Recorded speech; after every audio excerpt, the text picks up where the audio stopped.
Well, this morning I'm offering these reflections, and so just sit comfortably and bring your attention to the present, just noting the body as it is, the breath, the way it is. With this sense of witnessing, being the observer. Now, the observer, the witness, isn't interested in trying to define or qualify anything, trying to say, how am I feeling, and then try to describe it. But this is where I encourage you to trust just the ability to observe, because so much of our life is unnameable, is not you can't project any word onto it, but you know it. It is what it is.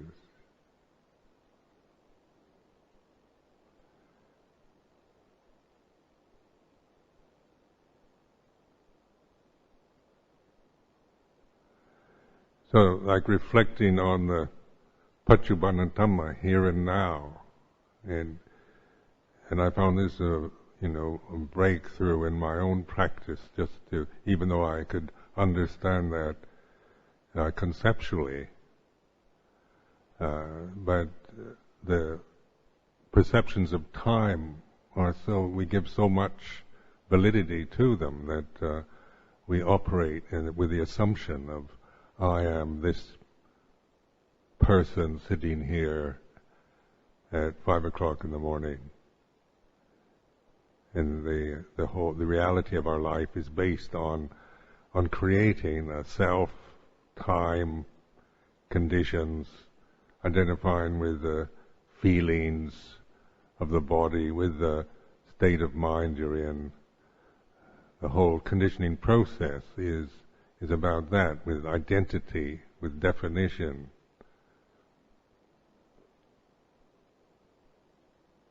So when asked to just be an observer, a witness, we wonder who that is. Well, how do we do it? What do I do to be a witness? And immediately the sense of I have to become a witness or try to be a witness at this time.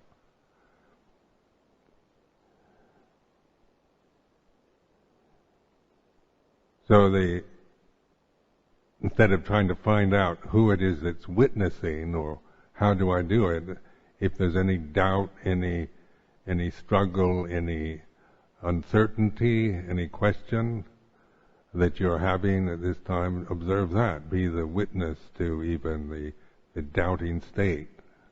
How do I do it? Am I doing it right? What's the point of it? Or any kind of questions that bring up doubts, uncertainty. Because actually the state of awareness makes us emotionally feel very uncertain. We aren't used to this reality. And on a personal level, we're very much conditioned to seek certainty, verification, certification, certitude.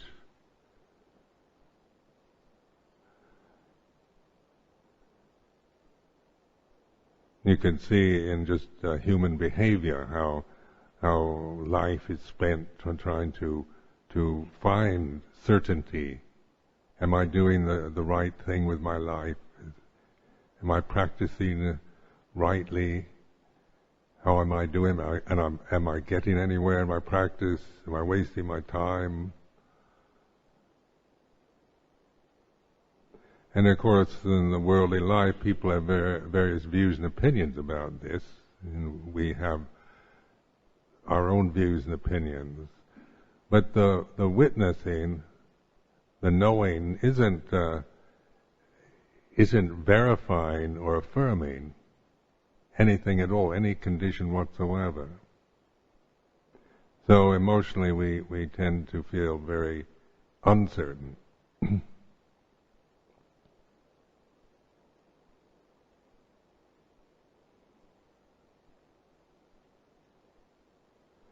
So this uncertainty can be witnessed.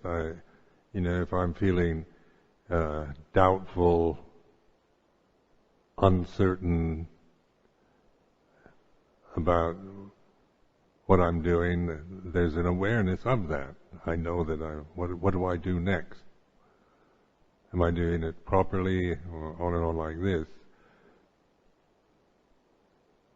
Behind this questioning, thinking, uncertain personality is the knower or the witness, the ability to know in a very direct way. Like being a conscious entity in the universe is the experience of knowing, isn't it? We're incarcerated in this physical form for a lifetime, and we experience all the things that happen through the consciousness, through the senses, through sensitivity. And so the witness then is putting letting go of all the desires and attitudes and positions, identities of worldly conditioning, to trust in a simple immanence of attention in the present.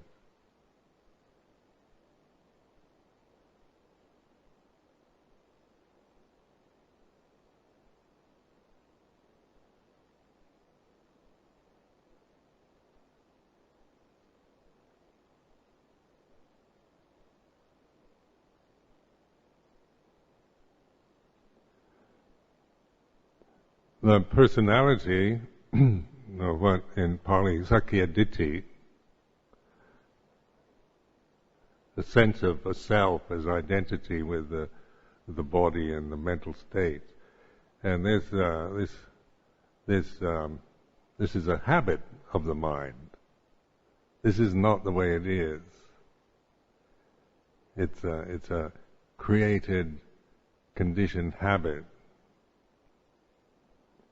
A sense of myself as a person, in whatever quality or quantity or whatever that presents itself that I cling to and identify with. That this is something that I can observe. It's an object in consciousness.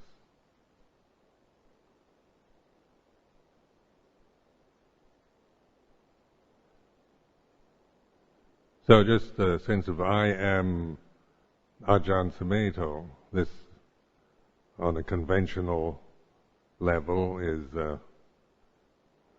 all right, there's nothing wrong with it. But as an identity that I operate from under all situations, it tends to create endless problems. Because this is an assumption too. I assume that I'm this Ajahn Sumedho all the time. But when I really witness the arising and cessation of Ajahn Sumedho, I see this perception of I am Ajahn Sumedho arises and ceases according to various situations. It's not an obsession of my mind. I don't go around thinking I'm Ajahn Sumedho as a continuous experience of life. And so the witness then is behind these perceptions of I am. So this is where I encourage you to start out from this witnessing position, because so many of us have started out our meditative experiences with the assumption I am this person who needs to practice in order to get some imagined state. to progress according to the way we interpret Scripture and attain and achieve by getting rid of the kilesas, defilements, fetters, obstructions, and becoming somehow purified through our getting rid of these unwanted conditions. So the attitude of I'm practicing now in order to get a good result in the future, this is also a creation of thought, isn't it? It's a thought pattern that we may never question. We may operate from that as a, we could spend years, a whole life in monastic form and still never question this basic delusion. So what I'm encouraging you to do during this retreat is, question that basic delusion of I am this person.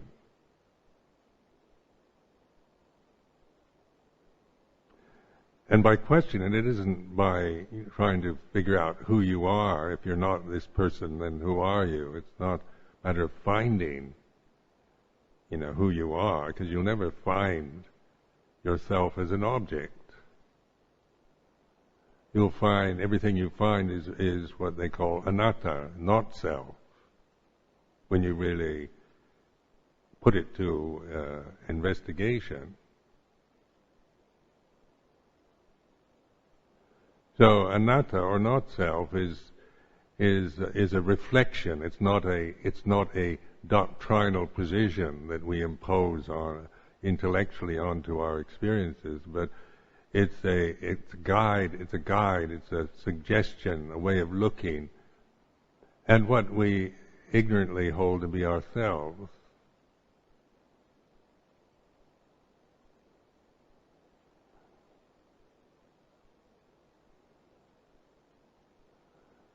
Now I've found that the self is a creation. I have to think or operate from this blind state of avijja or ignorance. I have to and never question it. So all my experience of life is experienced through the assumption I am this person as an ongoing experience. And of course this is the cause of the suffering of life, because as a personality, we're conditioned in various ways to see ourselves or evaluate ourselves, compare ourselves, identify ourselves, and that's a conditioning process we acquire after we're born.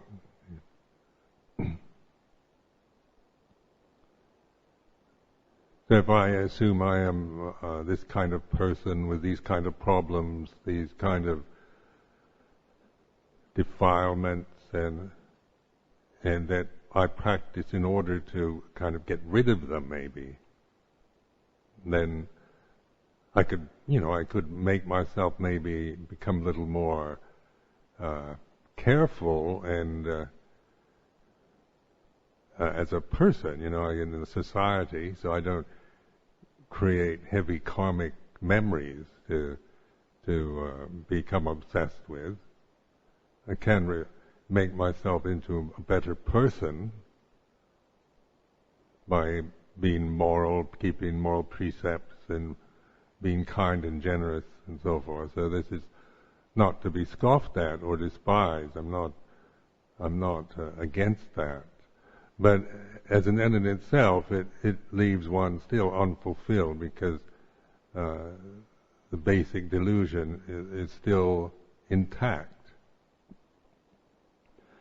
So the Buddha was pointing to a completely different way of looking, not from cultural conditioning or from thought or perception, but through awareness.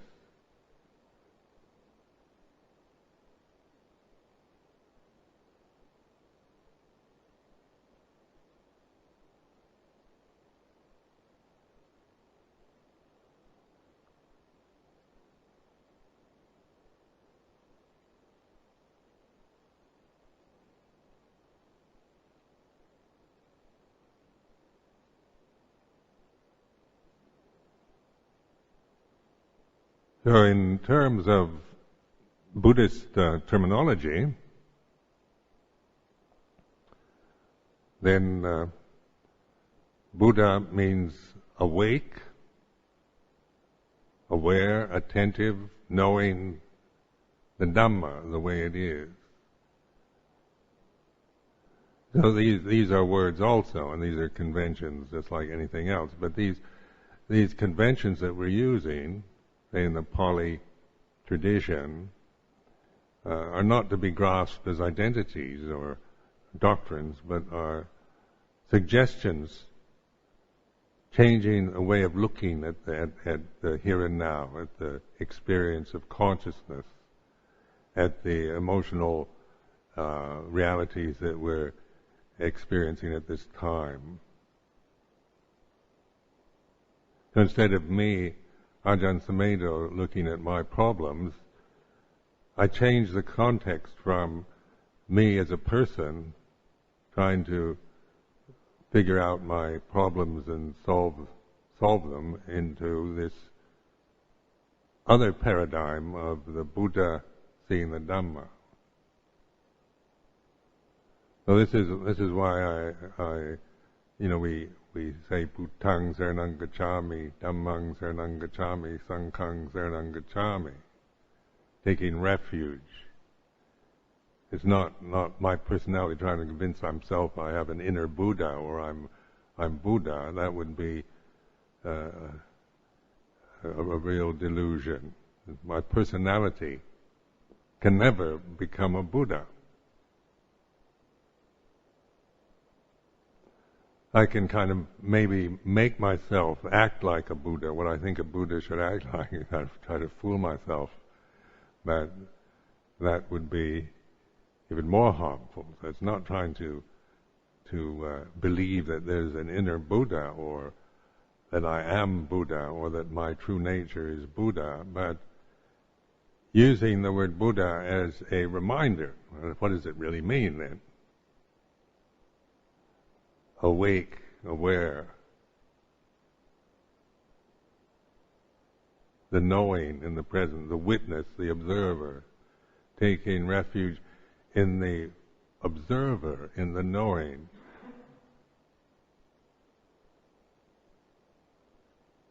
So that isn't like me trying to take refuge, it's recognizing this simple ability that we all have of being mindful in the present.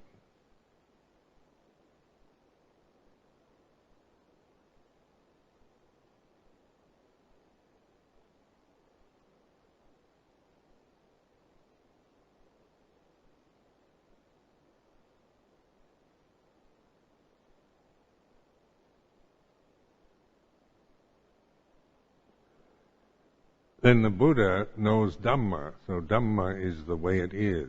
And this is summed up in the reflections of all conditions are impermanent, all Dhamma is not self.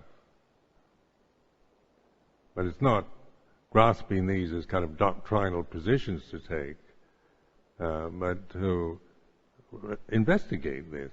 All conditions are impermanent. So in the Satipatthana, Four Foundations of Mindfulness, these are skillful means, way of bringing into consciousness and really noticing the way it is in a direct way, not through a perception of impermanence, but noting the reality of impermanence, that thoughts, emotions, physical sensations, sensory experiences, they have nothing permanent in their when they arise. They're present, but try to keep them and hold on to them and make them, sustain them, and make them permanent. Can you find any permanence? Anything really that you can sustain ongoing in any thought or any emotion through the body itself?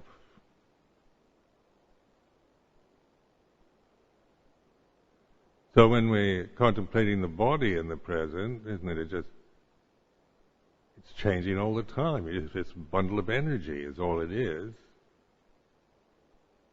You just feel it. You just notice the kind of various movements, vibrations, energies that this body is producing at this time.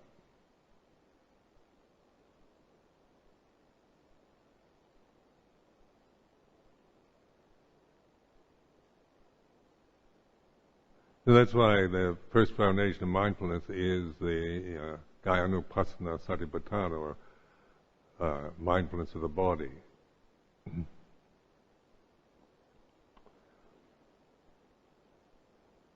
So this is a very, very important reflection to bring attention to the experience of your own body at this time. So the knowing, isn't it? The knowing, being aware, embraces the body. You're not, if you really realize the value of awareness, the body is in the awareness. You can observe just this sense of its tensions, whether it's cold or hot, pleasure, pain, energetic experiences, movements.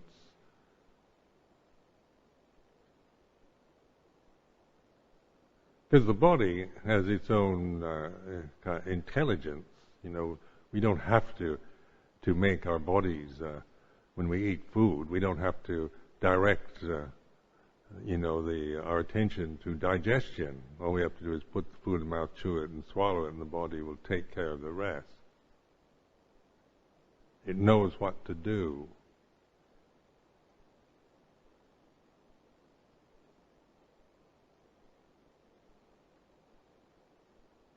When it gets tired and sick, and these experiences, we tend to identify. I'm so tired. I feel sick. I'm not well today, and the whole assumption that I am these feelings, this fatigue, and is my problem. But from the position of the Buddho, or the knowing, you're not looking at it in terms of it's my problem, but it is what it is. Feeling weak, sick, tired is like this. Healthy, energetic is like this. So this way of reflecting like this is I find valuable, because it isn't saying, it isn't describing or defining, it's just noticing.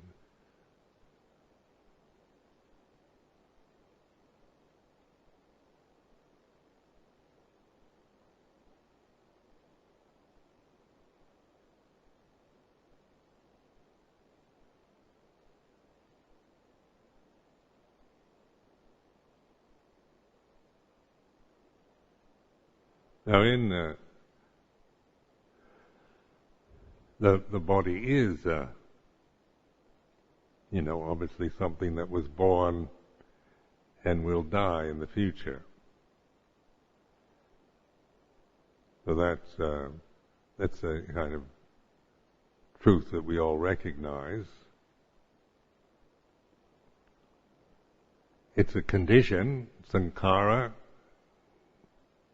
It's it's not, and it doesn't have any permanent parts to it.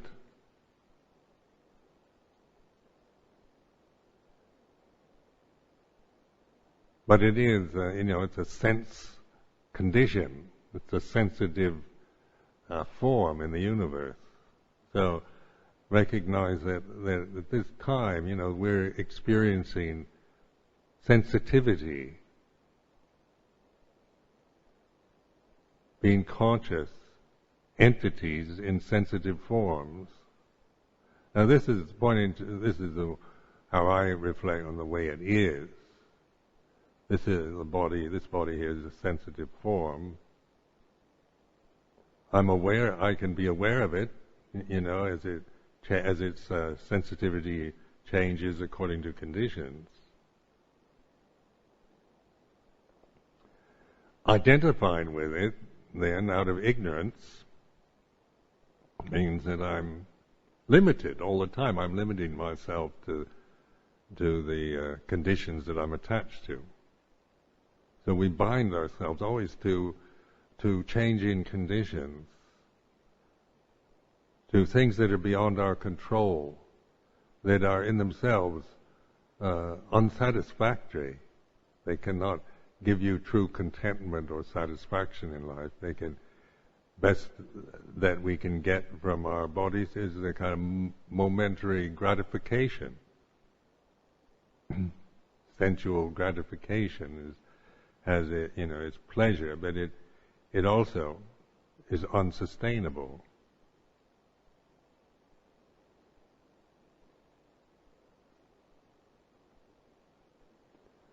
So what is it that's sustainable at this very moment,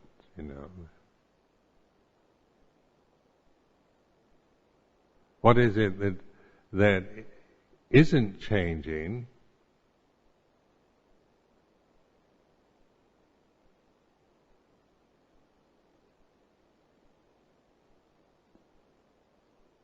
that we can take refuge in, that we can rest in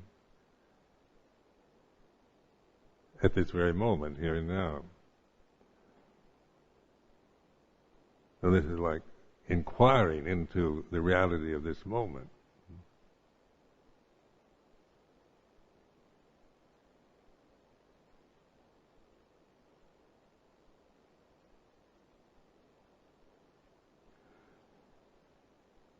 So what I've found in my own investigations in this matter is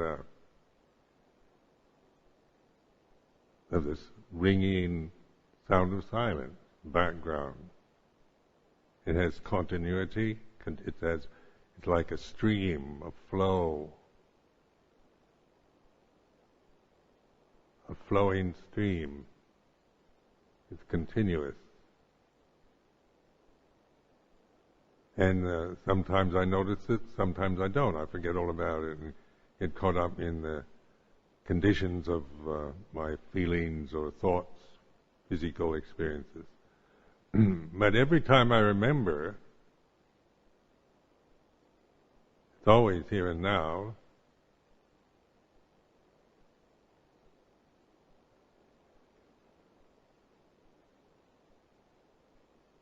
So this awareness then is bringing into consciousness, or allowing consciousness to not be clouded with our habitual perceptions of ourselves and the world that we hold as real.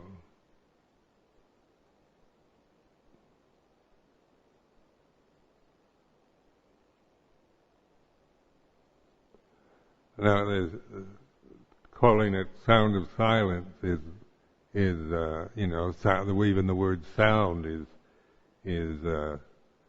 gives us the perception of it something in the ear. We always connect sound with hearing, with our ears, the organ of the ear.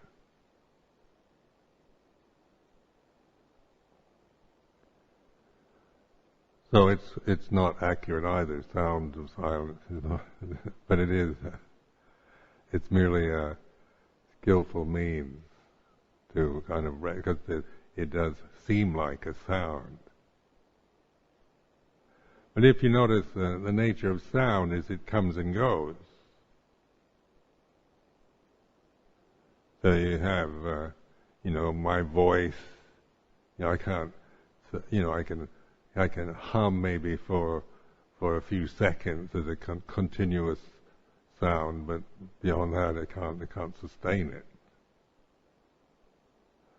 Or the sound of music, or bells, or noises, or whatever. These are, the nature of sound is to arise and cease. So it's not trying to prove that this is a sound or anything, it's merely convenient reference to this reality that we can easily not notice. And it's surprising how many people who've been meditating for years don't even notice it.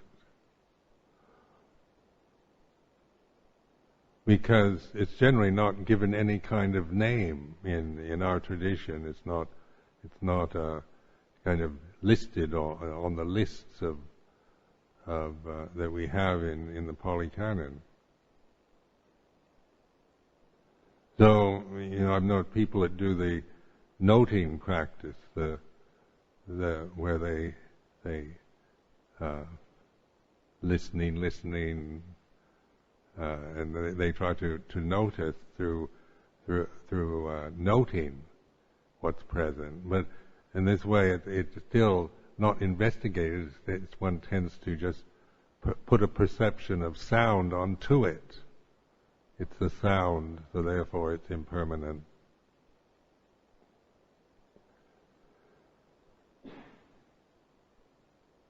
But from my own investigations, not trying to prove that it's permanent, but it will do in terms of experience here and now.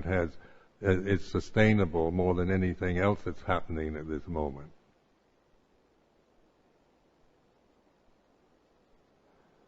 So, in terms of noticing it, I encourage you to, not to look for it, not to try. If you don't notice it, and then you think, I've got to find the sound of silence and practice with that, like Ajahn Sumedho describes, then you're also caught in trying to find something you perceived as something already. Like when we grasp the idea of it being a sound, then we're looking for a sound, a kind of mystical sound, or a subtle sound, or a cosmic sound. And these are perceptions, isn't it, that we create with language, and then we try to find them.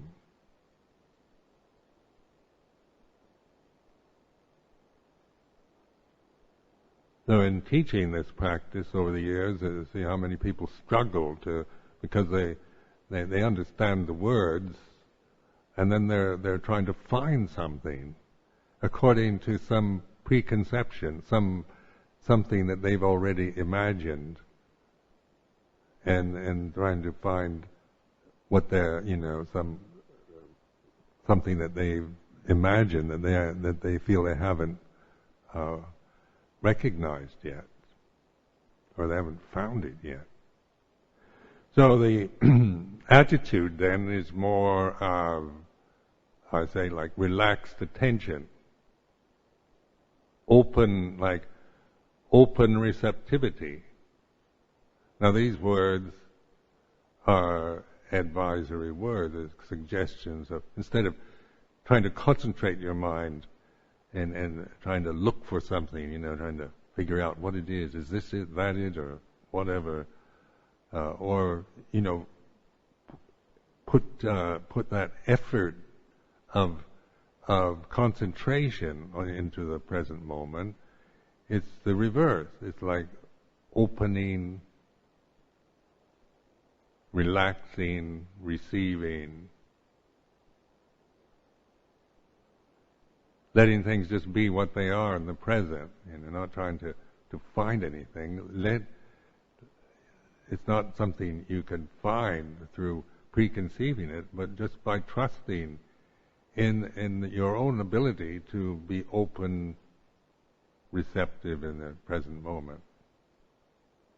So I found these words helpful. We used to teach meditation a lot on concentration, trying to refine, putting attention on the breath and holding the attention to the breath or to an object and concentrating on an object.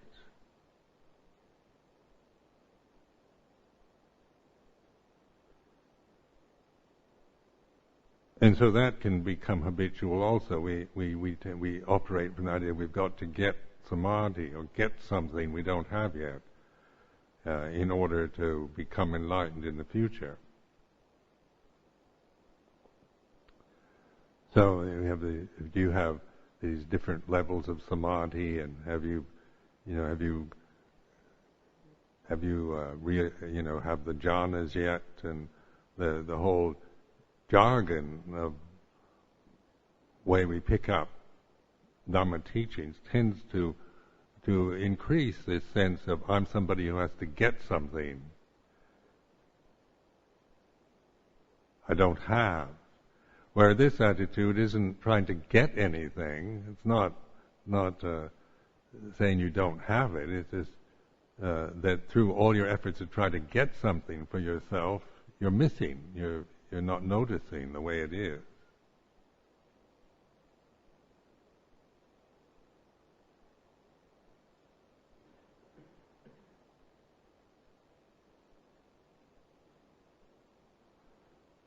So this attitude of relaxed attention, openness, it's like just sitting here and just receiving this moment, not trying to get anything, but just being at ease with yourself. Relax, don't try to find anything or get anything or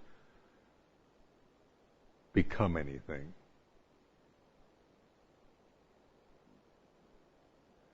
I used to notice when I lived with Luang Por Chah, first few years, how I was very dedicated towards strict practice. So I do a lot of samadhi practices, and sometimes I'd get good samadhi, and sometimes I wouldn't, and I'd also feel very kind of critical or upset if people were if there was any noise or distraction, and I feel I have to get away from too many monks there, too much work to do. I've got to go off to some cave in the mountains and really get my samadhi together. Because the idea of getting samadhi seemed to be a kind of priority.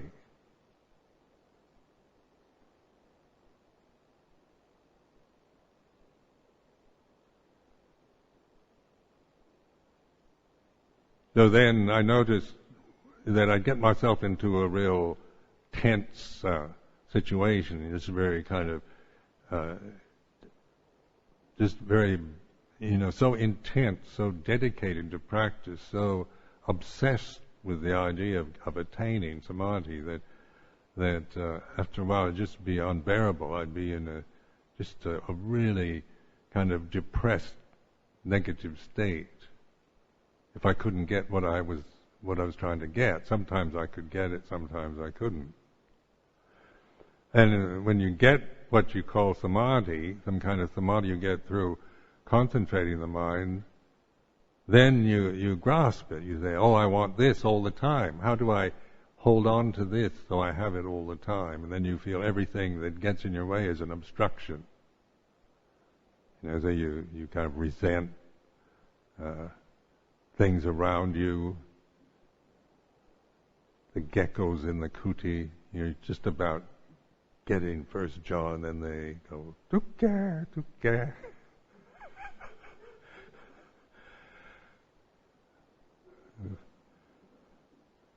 Then I can't practice here. There's a gecko in my kuti. Every time I'm just about to get it, it ruins it. We can't kill geckos either.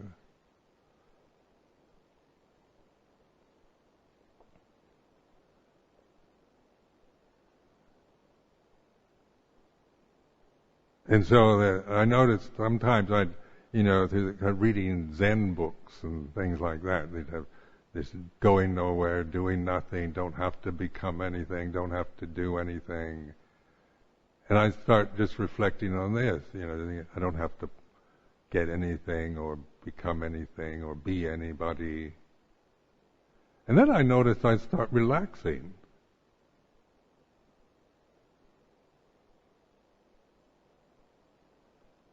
I have this sense of, there's this intention of trying to get something all the time is a very, it creates tension in the body. You have to contract and force and concentrate. And this, of course, is for someone like myself, character like I have, is the whole life as a layperson was based on this, of trying to get things or get rid of things. The whole educational process I went through before becoming a monk was all about attaining and achieving through concentrating the mind. So this was something that was habitual. Anything that would increase, would even suggest that. I could easily, be affected by that. You should practice more, you should practice hard, and you should do this and do that, and the whole system was conditioned for that. I didn't get into this tension mode because it's all about shoulds and trying to get something and get rid of things, trying to get rid of anger, lust, and things like this, trying to get rid of fear. And so the monastic life was one of, on that level, was a constant struggle, because even though it does, it is a vehicle conventional vehicle for meditation.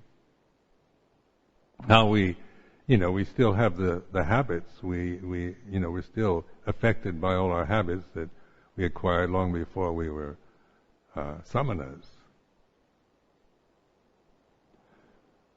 So just noticing this reflecting. I remember sitting there in the sala at Wat Pah Pong and suddenly feeling this great relief, not having to strive to get, to become, to get rid of, not being anybody, not having to prove myself, not having to even try anymore, but just suddenly I could feel, just by thinking those kind of thoughts, the tension started falling away.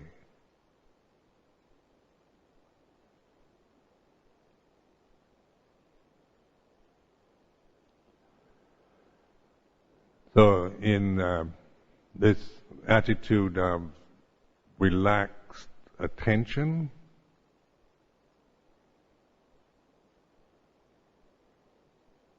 it's like an oxymoron, isn't it? Relaxed attention. We think of attention as kind of forced, like attention, like in the military. The master sergeant says, "Attention!" You contract immediately into this state, standing stiff, looking good. But relaxed attention isn't an imperative, is not a command, it's a suggestion. Attentiveness in a kind of open, relaxed way. And then like listening, the ability to listen.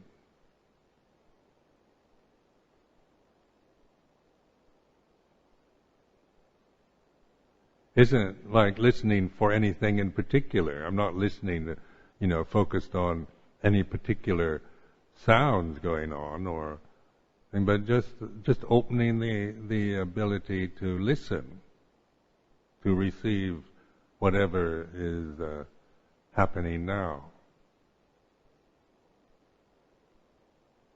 But if I conceive sound of silence as some kind of refined, subtle sound, cosmic sound that only arahants can hear, and if I build it up into a kind of hyperbolic, refined state, then I've already conceived it as being something I don't have yet.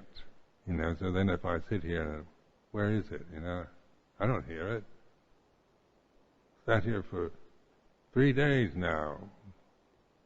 All I know is this kind of buzzing sound. Maybe expecting, like the angelic chorus or something to come in. Something ethereal and sublime.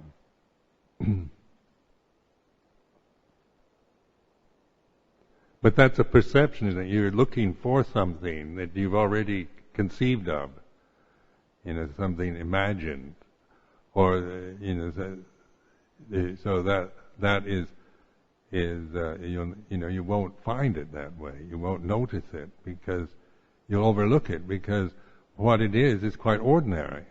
It's nothing special.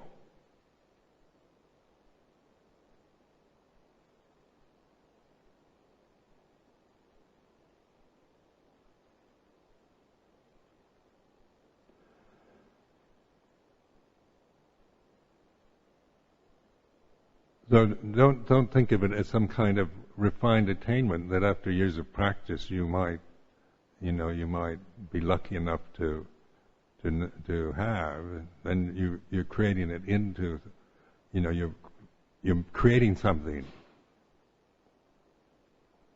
and then you'll find you'll always be looking for what you're creating, what you imagined. So just see through that whole process of believing your own thoughts, your own imagination, the way you think, and so in trusting in awareness, it's not a thinking process. It includes thinking, but it's not thinking. So thinking arises and ceases. When you really examine what thought is, it's, you try to hold on to a thought. Thinking goes from one thought to the next. So you have like the wandering mind, conceptual proliferation, papancha. In Pali they call it papancha, just this wandering kind of mental states where one thought goes on to the next. Because that's the nature of thought. Thought is like that. So we have grammar and we have subject, object, adjectives, pronouns, nouns, verbs, adverbs, on like this. It's a whole kind of conditioned process that takes place.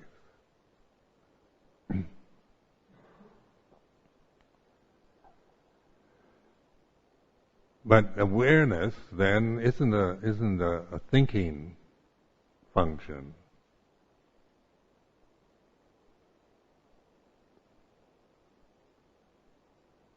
Because the thinking you can't sustain, it just goes on and one thing goes on to the next. So noticing this, that thinking, you can be aware of yourself thinking.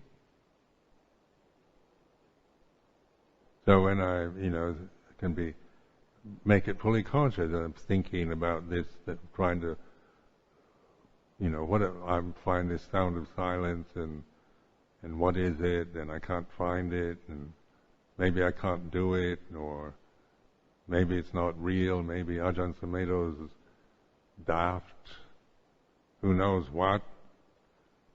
Can you prove it in the Pali Canon? Is it real Theravada? Or is it some kind of Mahayana heresy?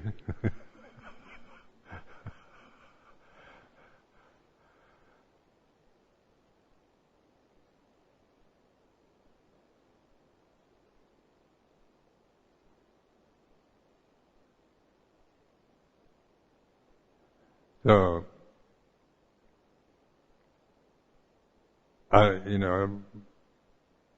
it is it's a natural reality. It's not something I'm creating. Something that is not has no name. Usually in most of our lives we have no name for it. And I remember, as long before I ordained, noticing this, but there was no way to explain it, because we didn't have words for it. A buzz in the ear, or a kind of peacefulness. I remember one time just where the whole kind of sense of self dropped away for a while, and I was in this state of that kind of bliss of just this ringing silence.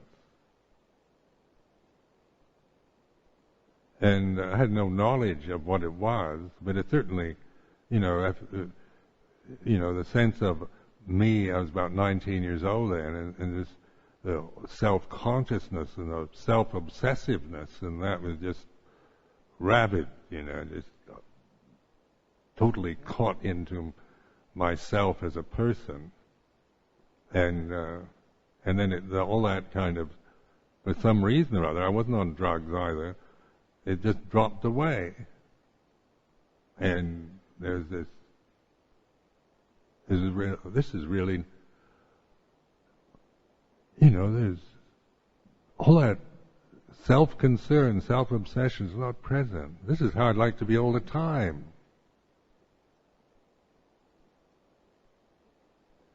But since I tended to identify it with the conditions, I was in the countryside and things were, I tend to think that I was in the military at the time, so it's easy to blame the Navy and I can't possibly, got too many other things, too many distractions, and not knowing what it was, having no name for it. But the memory of it, I held the memory, ever since that day. So then, in becoming a monk, 10 years later,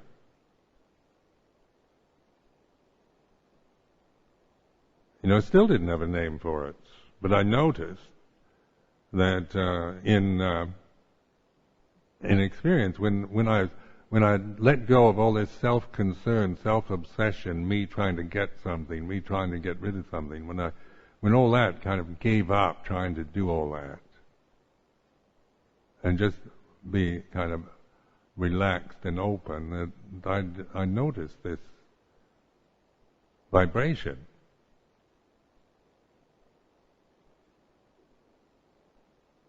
And if I stayed with this vibration, it was quite blissful, actually. It's like, you would, because the thinking process stops. As you notice the sound of silence, the thinking ceases.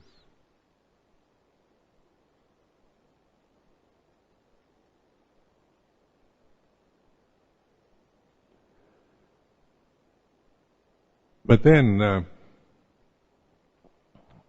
one falls back into the patterns of habit, and that if you don't know what it is, or that you just think it's dependent on the conditions, like being all alone in a kuti, and special conditions would make this possible. So it's easy to think that you can only recognize this or realize this through controlling everything, through trying to repeat the conditions that you remember when you had this knowledge. So in the early years of monastic life, I kept trying to repeat the conditions, and trying to control the conditions around me, because I can only know this through these special kind of situations.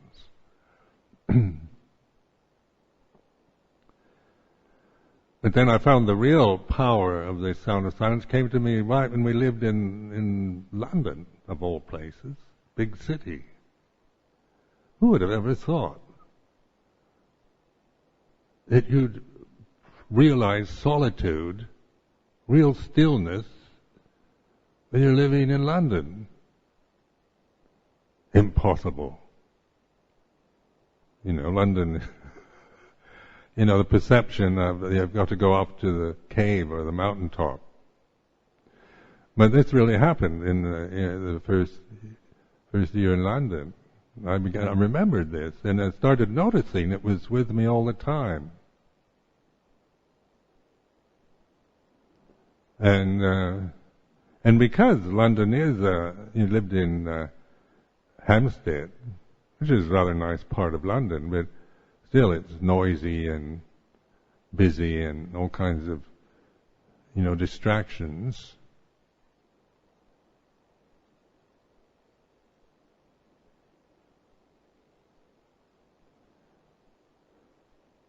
So this, and remembering this and recognizing it was, I had the insight that this, if I use this, develop this, because I couldn't, it was too hard to control the conditions there when you're living in the Hampstead Vihara, trying to make the whole world shut up so you can get your samadhi, just was, an impossibility. So instead of making that request or demand on the world, I developed this awareness around this sound of silence, and found it amazing, because even with all the chaos and confusion, the first 2 years in living in London was certainly not peaceful on the conventional side of it. The worldly side of it was just kind of an ongoing rat race. But the stillness increased. So, I recognize this is an inner stillness, a still point that could receive the whole chaos and confusion of the world around me, but not make it into a problem, because the stillness is not obliterated by the confusion or chaos of the world. Once you recognize it, then it's if you don't recognize it or don't value it, then of course one is feeling threatened or disgruntled or annoyed by people's demands or worldly conditions or the problems of monks, nuns, and lay people, and so forth. But this stillness then is sustainable even through all the chaos and confusion of the world around.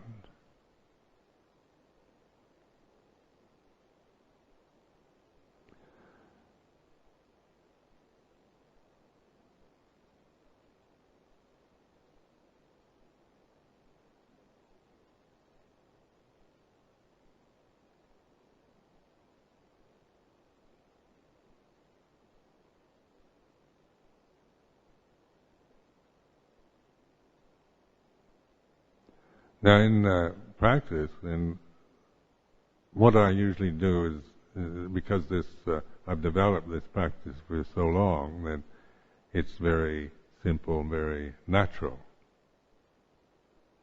It's very, it is natural. It's not a kind of artifice that I create to project onto the present moment. It's not controlling. It's not trying to tell the world to shut up so I can be peaceful. It's not losing control, letting go of all these tendencies, impulses to try to control everything.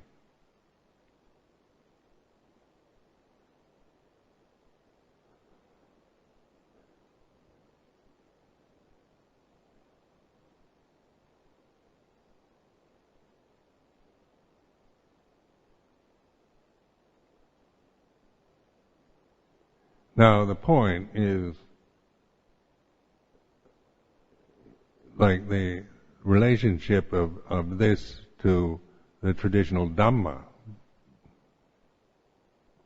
that we have, Four Noble Truths and the Dhamma of the Pali Canon. So, because this gives us an incredible ability to investigate Dhamma. So it's not in just trying to stop the thought process and stay in a stillness as it's not holding the view that I've just got to hold on to this sound of silence and just stop thinking, because then one goes into kind of an empty state.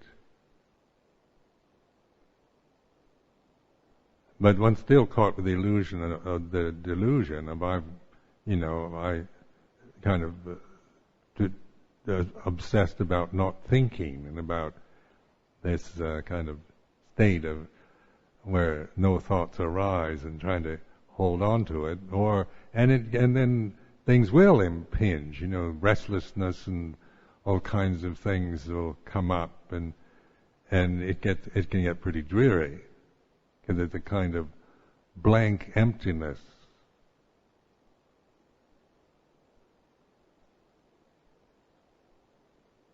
But in investigation of Dhamma, then it gives us perspective that we don't have when we don't know this.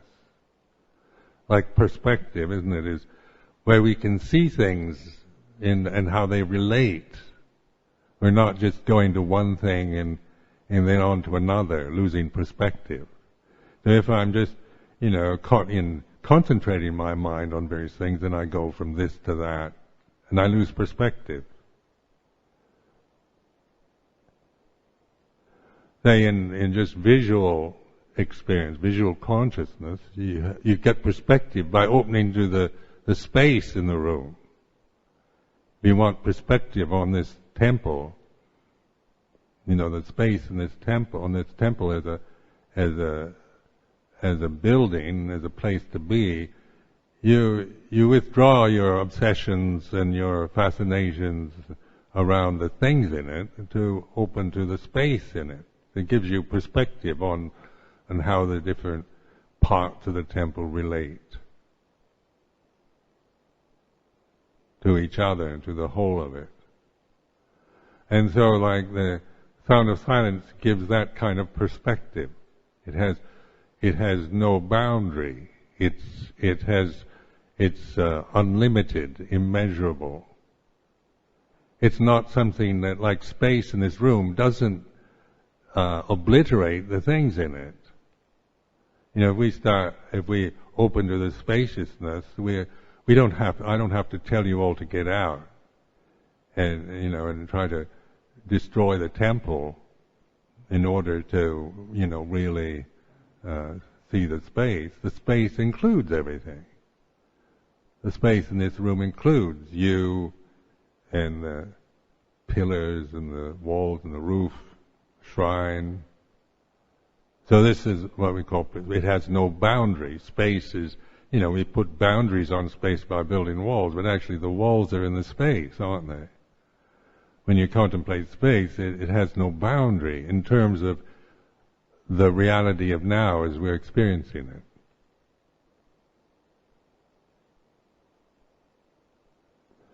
So just putting this relationship of space, form to space, perspective on condition to unconditioned, this is the paradigm, isn't it? To reflect on. To recognize the unlimited, the spaciousness or the stillness has no boundary. So then what arises in it, or what's in that space, or in this stillness, can be seen in perspective. It can be seen as in terms of Dhamma, arising, ceasing. Sape sankhara anicca, all conditions are impermanent.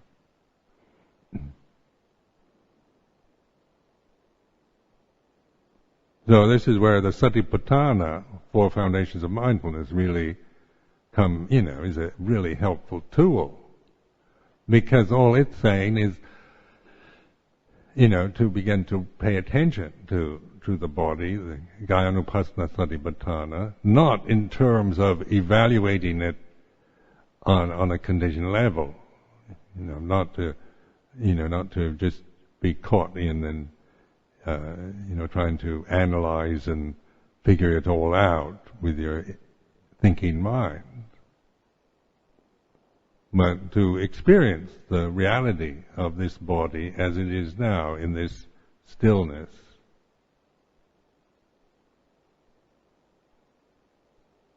So I don't have to open my eyes and even look at my body. I can't, like I said before, I can't see my own face at this moment.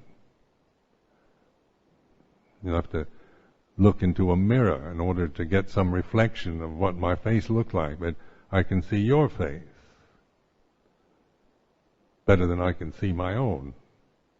So this is just a way of reflecting that's not the point in trying to be able to look at one's own face in the present, but to be to center oneself in this seeing experience, knowing experience.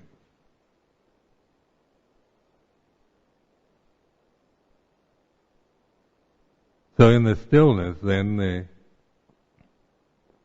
the sense of a self arises and ceases. You begin to notice all the urgencies, the obsessions, fear, anger, resentment, jealousy, envy, lust, greed arise and cease.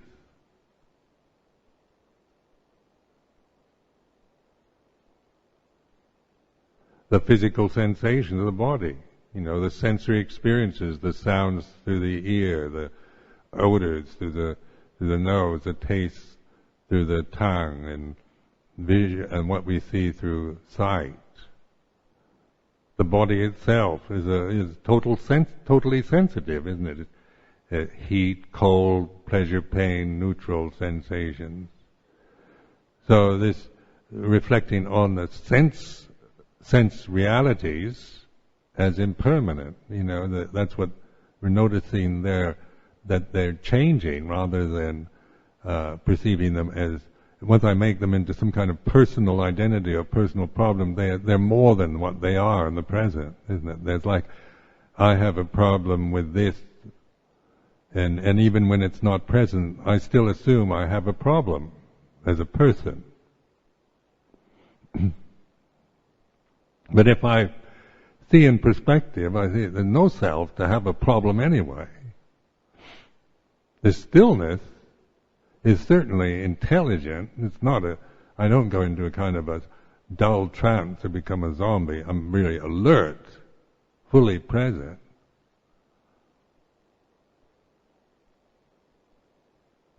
The sense organs are still operating.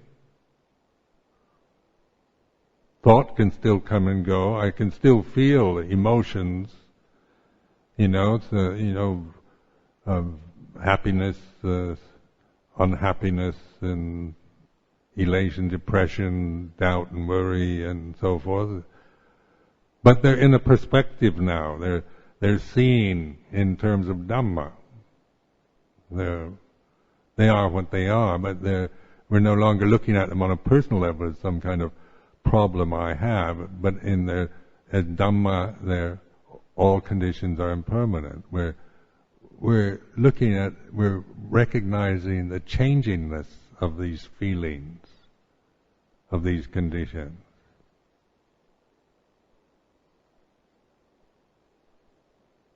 So in the stillness, in the still silence, this gives this perspective on the conditioned realm. So we're not the aim is not to live in a state of kind of permanent emptiness as a goal by denying or not noticing the world as we're experiencing it through this body-mind experience. But we're learning how to look at this body-mind experience from this perspective, rather than from the self assumptions. Changing from the self-view, and this is happening to me and my thoughts and so forth, to the Buddha realizing the Dhamma, the reality of the way it is.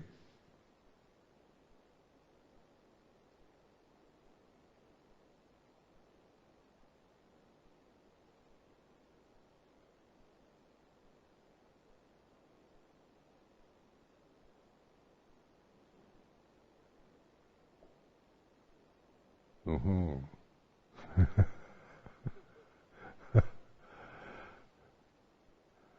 So anyway, that's enough for this morning, and just see this as an opportunity, as an encouragement. Encouragement for you to trust yourself more, not to believe all the doubts and views you have about your ability or inability or your barami or lack of it or whatever. Not to see through that whole conditioned way you regard yourself. To learning to trust in this, because this is the value of being a human being in this time, isn't it? This place. This is possible. This is what we can actually know in a direct way. This is reality. This is not just fantasy life or an illusion that you're creating through becoming a Buddhist. So the Buddha, is a teaching for us, really, for human beings. And so the awakening of this human individual isn't like me trying to become somebody who's awake, but trusting in just the simple attentiveness to this moment, this kind of poised attention, but relaxed and at ease, open, receptive, and let the Dhamma teach you then. Because it will, you'll find it, you learn, the wisdom faculty develops through this kind of attitude.